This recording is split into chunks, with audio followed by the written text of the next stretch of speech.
Good afternoon, everybody. It's a great honor to welcome here for all of you today for our dance dialogues here at the Prix de Lausanne. Somebody who you are all very familiar with as a principal dancer with the Royal Ballet and also the artistic director of the English National Ballet. And we have the fortune that she is here with us as a member of our jury this week for Prix de Lausanne, Tamara Rojo.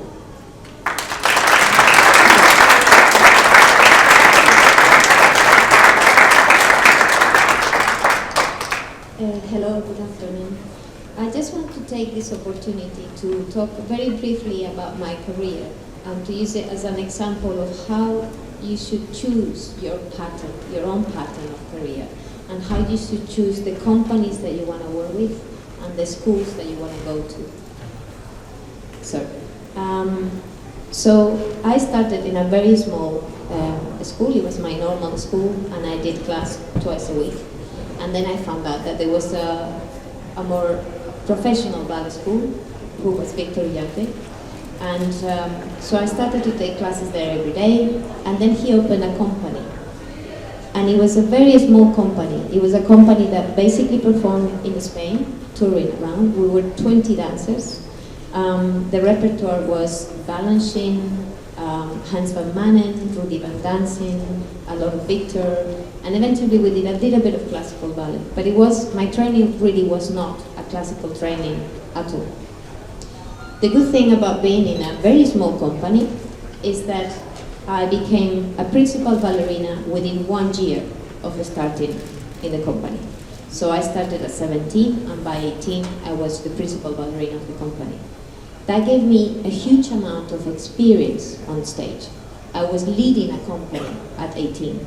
I had to take responsibility for the show. I had to grow up very quickly. And that gave me, again, the opportunity of coming to a competition like this, and that opened the doors for Europe.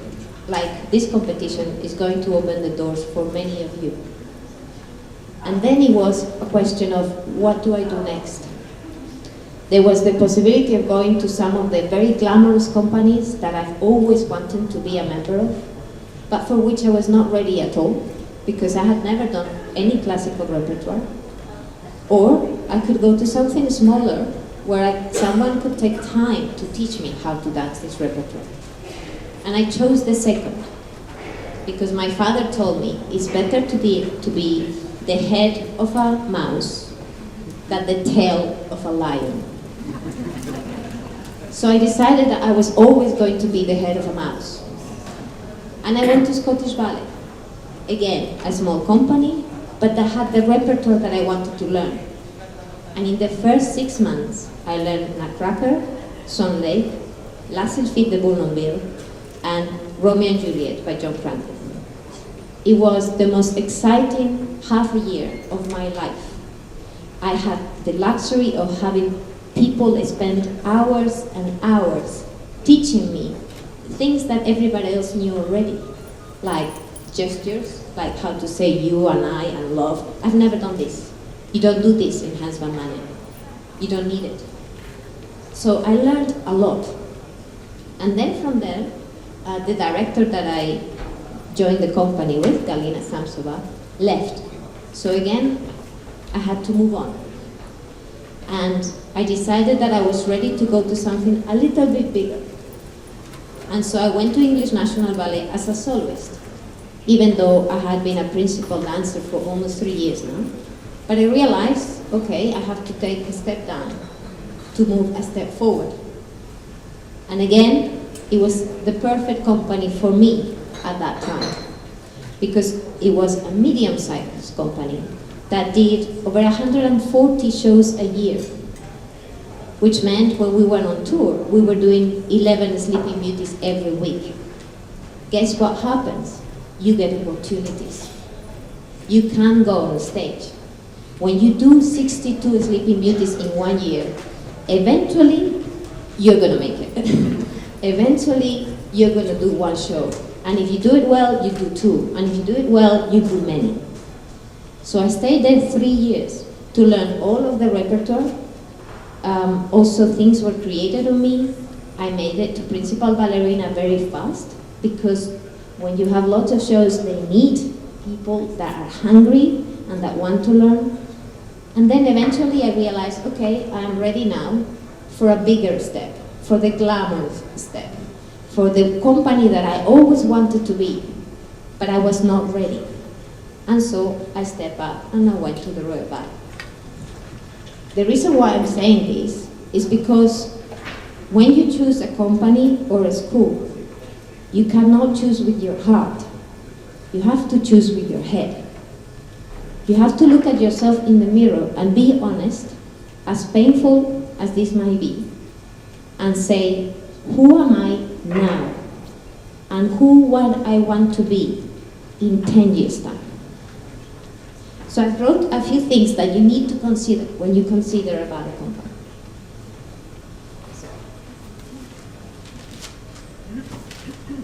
The first one, actually, in my opinion, is dancers that inspire you. I have learned a lot from ballet teachers, I have learned a lot from choreographers, but I have learned the most from my colleagues. From amazing ballerinas like Lisa Pavan, who is with us today, who was extremely experienced when I knew nothing. And I even learned little details like, how do you put makeup in your body? Just little things, but our job is a craft, and you need to learn your craft. Like people like Alina Koyokaru that have inspired me enormously, and still does. Sylvie Guillem was a huge influence in the way that someone that has everything and has achieved everything works every day, works more than anyone else. Someone that has nothing to prove and still comes to class every day and gives 100%. And let me tell you, the people that last are the people that work hard. There is no luck in this. There's a certain amount of luck, but you will make it if you work hard. So first, ballerinas that inspire you, or ballet dancers that inspire you. Thank you. Also, this is in no particular order, the repertoire. What do you want to dance? What fits you? Are you a contemporary dancer? Are you a classical dancer? Are you a balancing dancer? Are you a romantic? Are you narrative? Are you dramatic? And then choose. Are you Bournonville? There are companies to fit everyone. You just have to know what fits you. Then, ballet masters and ballet mistress of good reputation. You never stop learning. No matter how old you are, no matter how near the end of your career you are, you still learn. So you need to work with people that are going to be able to take care of you, that are going to be able to give you the tools to keep progressing, to keep learning, to become better and better. So look at a ballet company, and no matter how beautiful the poster is, question, who teaches there? Who gives class there? How did the dancers progress? Did they come from the corps de ballet and become stars? Or actually the people that join as corps de ballet are still in the corps de ballet and the stars come from somewhere else? Because if that's the case, you need to question why. Exposure. You know, as much as we want to say, I dance for myself, I want to be looked at. I want to be famous. I want to be recognized. I want to make a decent living out of this. I want to make sure that when my career is over, I have choices. So, what kind of exposure do you want? Are you timid? You actually really want to do it just for you, and therefore you want to choose a company that maybe doesn't have that need, that you don't have to meet the sponsors, and you don't have to meet the board, and you don't have to learn how to talk about your business and give interviews, because if that's what you want, there are companies like that. Yet there are other companies where the demands on the dancer to be a public speaker and to know how to ask for money and to know how to make friends for the company are really, really important. So again, you need to understand who you are before you go somewhere. And then finally, opportunities to develop within a company and beyond. And what I mean by this is, like I said before, who has risen from the beginning to the end of a company? You look at a company and you see some companies where people join at 21 and at 30 they are leading the company. They are the principals. And you see other companies where people join at 21 and at 40 they're still in the corps de ballet. And in the meantime, other people have come on top of them constantly. So is this a company that develops me? Or is it a company that just uses me? And after my career, is this a company that's going to support me to have an education?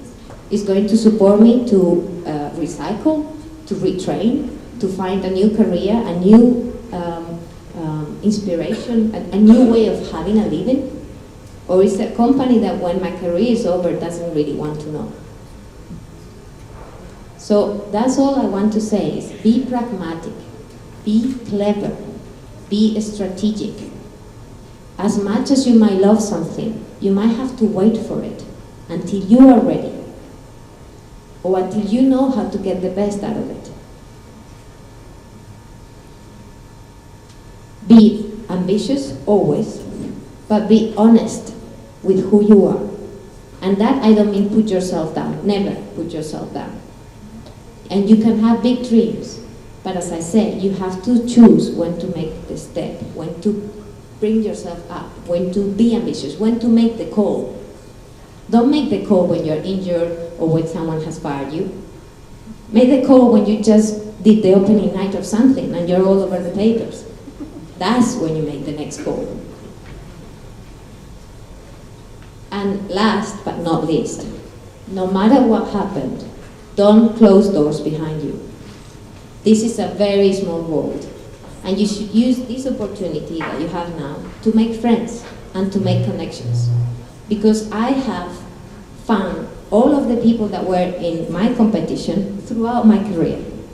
They are my friends now, they are my colleagues, and now they're all directors, choreographers, teachers. They are my network. Create your own network while you're here. Keep in touch. Do your Facebook and Twitters and all the things you like to do. But do it usefully. Find out what people are doing. Where are they going? Are they happy? They have done such and such. And how is it going? Do you feel it's the right place for you? And if it doesn't, why not?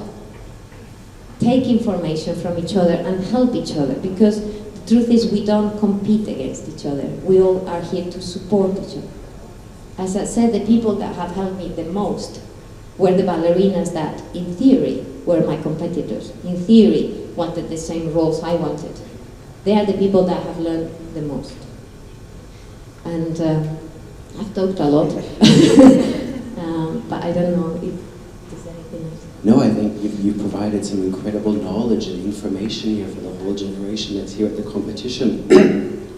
Before I would open up the questions round to the field, I would like to ask just yourself, as recently just taking over the direction of English National Ballet, how is this for you stepping into this role? Do you have role models or people that you think, how would they react in this situation, or how is it going in the first 6 months? Well, it's hard, but I do have role models, and actually I've been asked many times, how do I dance and direct? And my answer is, actually, the people I wanted to work with when I was young were dances director. I wanted to work for Misha Baryshnikov when he was in ABT. I liked the fact that the decisions that he made, he had to live with. When I make a decision as a dancer, I have to also suffer this decision. If I make a very difficult season with lots of rehearsals and tiring, I'm going to have to be tired with everyone else. If I bring a choreographer that is particularly difficult, I'm going to be in the studio with everyone else. And I think the benefits are very quick because, for example, the first thing I did was change the floors. We had bad floors, but no one noticed because the directors for a long time had been in their office. So they didn't use the floors. And the dancers rarely complained. But I knew these floors are not good enough to change the floors. With, getting the support, the physiotherapy support, the massage support, the fitness support, all the things that are important for dancers, for me are my first priority. I'm not saying that for directors that are not dancers are not, but sometimes they feel a bit distant. And for me, as a dancer, it was always difficult to have a director that was just in the office and never in the studio. It was just an anonymous person, someone that you talk only where bad things happened. I'm glad that I made this decision now. But yeah, there's a lot to do, and it's a very exciting moment. I have great dancers. We've also changed our marketing and our exposure, and we're collaborating with great designers like Vivian Westwood, and doing really exciting things to bring the attention of the public to the company. But you know, England is also going through a difficult economic time, so we have some difficult times ahead. But I'm looking forward to it. Great, well, we're all looking forward to seeing the company develop under your leadership. And a question, I mean, we're right here in the middle of the Prix de Lausanne, you're a member of the jury. Yeah. And I would like to ask you, did you yourself ever enroll in such a competition as a dancer? I didn't come to Lausanne because when I was young, my teacher banned it because he was afraid that we will get scholarships to another school, which is the point. So he didn't allow me to come. But I did go to a competition that doesn't exist anymore, which was Paris competition. And that's where Galina Samsova offered me my job. So my teacher was right. You know. As soon as I got to the competition, I left. But for me, it was the opening of everything I wanted. All my dreams could suddenly come true because I had a way out, a way into the world of ballet. Right. And how also are you finding this? Because you're still dancing with the Royal Ballet and directing. And how are you finding this? I'm not really dancing with the Royal Ballet anymore. I dance with English National Ballet. Sorry. Don't worry. But I have my farewell performance is coming, so that's why the confusion. Because the decision was made very last minute about giving me the job of English National Ballet. Because in England, happily, the process is an open process where if you want to be a director, you have to apply for a job, and then a board that is an executive board that is independent of the company and has no interest involved other than the benefit of the company gets to choose who is the best person. But this process takes a little while. So by the time I got the job, it was already April. And so there was no time to organize a farewell or anything like that. And very kindly, Kevin O'Hare suggested that I come back for just these 3 shows as a farewell. All right, great, thank you very much. Thank you. And I know we're about to see tomorrow here on the stage the semi-finals. If you might want to sort of express with us as a jury member, how are you living this week in Lausanne? What are you seeing, or how is it going? Well, for me it's very interesting. I see a lot of talent, a lot of really, really talented people, and also very clever, which is good, very eager to learn, which is very important. The amazing thing about Lausanne is it's not just a competition, it's really like a little training camp that becomes a competition. So whatever happened, you've already won. You already take with you all this information, all this knowledge, the ability to collaborate with amazing choreographers like Goyo, the ability to learn from people. So it's very different from other competitions in that it truly gives you an opportunity to grow and to take something with you, whether you win a medal or you don't. And I think that's fantastic. All right, great. Well, I'm sure there are some questions here from all of you. Who wants to go first? Hi there. You mentioned about changing the floors and adding physiotherapy when you started at English National Ballet. Why did you do that? Why was that important to you, and what do you think the dancers gain from that?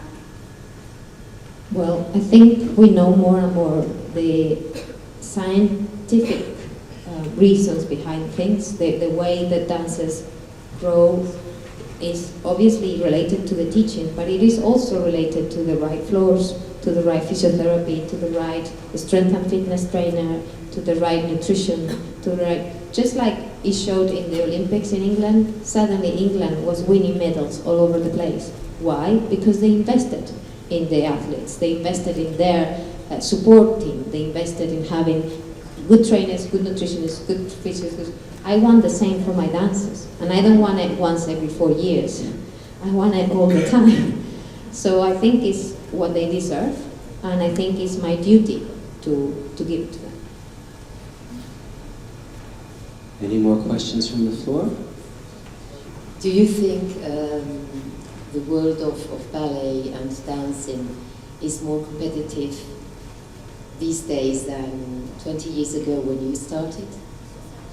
Has it become more competitive? I don't think so. I know that, for example, in many places there are less jobs than ever. For example, in Germany, there's 50% less jobs now for dancers than 50 years ago. And that's because companies that used to be big ballet companies that had classical repertoire have become small contemporary companies that only need 20 dancers. So in terms of jobs available, it is more competitive. At the same time, there are more companies around the world. Before there was one company in England, one company in France, more or less. So now really there's lots of companies based in cities. In England alone there are 4 ballet companies, plus Rambo. If you take a Scottish ballet, then there are 6. So in terms of options, there are more options. So I don't think it is more competitive. It's just different. Yep. You've been talking about the steps you've been making in your career and the way you've been building up. Yeah. Have you ever worried about what would come next? If one day you would get injured or you know, after the time you have to stop dancing, have you ever planned anything for that? Of course, that's why I'm a director now. but I've been planning my retirement since I'm 20. I've been thinking about what I wanted to do from the beginning. And I think that comes from my parents and from the fact that in Spain I became very popular very fast. And there was always this feeling that one day it will be my responsibility to save the ballet world in Spain, to restructure the company, to bring a new classical ballet company. Happily, Jose Carlos Martinez is doing that, which is fantastic. But because there was this perception and because I was asked by different governments to put forward proposals about how to go about doing this, I had to prepare because I thought this might come upon me even if I don't ask for it. And if it does, it's an opportunity I cannot destroy because it will not come back for another 50 years. So if a government seriously says to me when I'm 30, how do we make a ballet company? I have to have all the knowledge about how to make the best company that has a long future. And so I started to study different models of funding around the world. Why is it that in England there's such a successful cultural environment? Well, it is because there is an arts council. It's because there's a concept called the arm's length, where politicians are not allowed to impose directors into artistic organizations of any kind. Because the funding doesn't come directly from the government, but goes through an independent organization, which is the arts council. Then what is the difference between that and the American system when it's all private funding? Well, there are pros and cons. Mainly the cons are that you can take less risks because to attract a funder you need to have either a good title or a safe option. Very rarely they want to invest into the unknown. Very rarely they want to put money into the risky adventure, which you can do when you have some funding from the government. Why wouldn't I want something like in France, for example? Because the politicians are constantly involved, because they choose who to put, even if they don't know anything about ballet, because they know their wives and it happens to be a Hollywood actor, so because they like whatever. And so you end up with an art that goes up and down, depending on the luck of who is in charge at one particular time. And that's the model that is in Spain and in Italy and in Greece. And in Spain, it's been extremely damaging because there is no long-term plan. We change governments more than every 4 years. We change ministers every year and a half. Every minister has a different idea. How can you plan a company that has a 100-year future if every year and a half you have to deal with a different vision, with a different opinion, with a different person? So because of all those things, I prepare myself, I study. I study about things I had no interest in, things I hate reading about. You know, numbers and statistics and results and fundraising. But actually, when you start learning, you start enjoying it. And now I really do. I really like it. And I'm a great defender of one particular system that I think is the best. So yes, I'm sorry, this is a long answer, but yes, I've been planning for a long time. Sorry. Buenas noches y muchas gracias por su intervención. I'll speak in English. We have been involved, my wife and I, in organising a international ballet Easter school for students in Portugal. Some have come from Spain. One of the problems we have encountered, we've managed to succeed for 2 or 3 years, but as you have explained on the Iberian Peninsula, certainly in Spain, but we also have a similar problem in Portugal with the issue of funding. In the case of Spain, are you seeing, even despite the crisis, are you hearing that big corporations and the private sector and private individuals are more disposed to make funding available to support companies or to support events, both in classical ballet and in contemporary? We know, for example, in Catalonia there's a lot of very good schools at all levels. Certainly in Madrid there is. In Andalusia, not so many. But is there any interest in, I would say, private foundations, like there is elsewhere in Europe, for example, here in Switzerland, in Spain, in providing more support given this economic crisis? Thank you. I'm afraid there isn't. And the reason why there isn't is because they haven't got the right laws for it. The reason why in America philanthropy is so successful and corporate sponsorship is because there's the tax breaks to make it worthwhile. I mean, corporations and philanthropies are very generous people that want to invest in the art, but very rarely want to invest without anything in return. And in return, you can obviously give a certain, a certain reputation. There's a reputation involved in supporting the arts. And you can, by collaborating with certain corporations, you can give them the kind of image that they want. But if you have the right laws that allow them to have good tax breaks, then it's a lot more likely. The Spanish government, even though we have been asking for it for years, never did have a good philanthropic law. And when we were asking, we're in the times of good, when there was money everywhere, money was coming from the trees. Now that there's no money anywhere, there's not going to be a change, for sure. So I think it's tough in two fronts. Tough in the fact that the governments are not funding, and tough in the fact that corporations and people are not stepping up either. But it's right that in Spain there are very good schools, but they are private schools. So it's very much up to the father and the mother to sacrifice themselves, like my parents had to do, to not have holidays and not have this and not have that, so that their children can go to ballet school. Mikhail Smingarev, Moscow, Russia. Hello. Previously, all countries had, or some countries had their own styles in ballet. Say, in England, devotion to dramatic details, in France, say, attention to the footwork, in Russia, upper body and arms, and so on. Now it is clear, even here, on this competition, we have a German girl from Royal Ballet or Russian girl from Portugal. Everything is boiled in the same kettle. So this is a kind of globalization, I think. Is it good for a ballet? I think the one thing we have to make sure in art is that there is no patriotism. patriotism is the most damaging feeling that can get into an art form. To defend something just because it's your own, even though it's not good enough, is not a good strategy. The fact that there are open borders means that great dancers can travel around the world. I am a Spanish dancer that have been able to learn the dramatic style of England, and I've been, by many people, named the best dramatic ballerina at this point. I was not trained in the Royal Ballet School. I arrived to the Royal Ballet quite late. But if you're an intelligent artist, you can pick that up.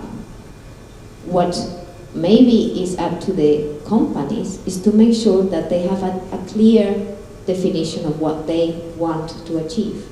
But that's not to say that you have to close the borders and not allow people from other countries to join your schools or your companies.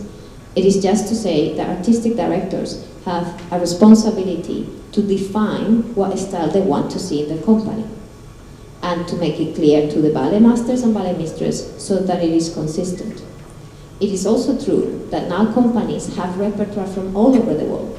So for example, the Mariinsky has also repertoire of Kenneth Macmillan, and now it's going to have repertoire of Wayne McGregor, and it's going to have repertoire of Giri Killian, as well as your own repertoire. What that means is what you're demanding of your dancers is the ability to adapt, and therefore you might dilute your own identity. So the question is artistic. Do you want an international repertoire, which means your identity might be diluted, but your reputation is greater? Or do you want a local repertoire? That means your identity is kept strong, but your reputation might be less important. And that's to the artistic directors to decide. Any more questions from the floor? Then maybe one last question from my side. Yeah. You've had the chance in your career to work with many different choreographers through many different processes of creative. If you might want to say, I don't know, what was sort of for you your most memorable moment? Or did you ever have one of those dreadful, life's most embarrassing moments on stage? I've had a few of those very embarrassing moments on stage. Generally with Carlos Acosta, because he has this ability to undress you while you're dancing. It's quite something. But I think the most inspiring choreographer I have ever worked with, and the most memorable memories for me on stage, are Matsek. Always Matsek. Dancing his work is a liberation, and working with him is just like, I don't know, like eating the most delightful, nutritious meal of your life. You just enjoying every second. And he's extremely particular, just like Goyo, extremely obsessed into the detail, but kind. He doesn't believe in breaking you to make you. He is really trying to get the best out of each individual and try and see how you make this Carmen, or you make this Giselle, or you make this Swan Lake. It is the most enjoyable experience of my life, and I'm very grateful I had the opportunity to dance his Carmen. Well, thank you very much. Thank you. Any last questions? No? Well, then I would like to ask the Artistic Director of the Prix de Lausanne, Mandy Bennett. Yeah, I would just like to say a huge thank you to Tamara from the Prix for doing this for us this afternoon. I think it was extremely enlightening, especially for the candidates that are here today. And please take everything with you, what she said.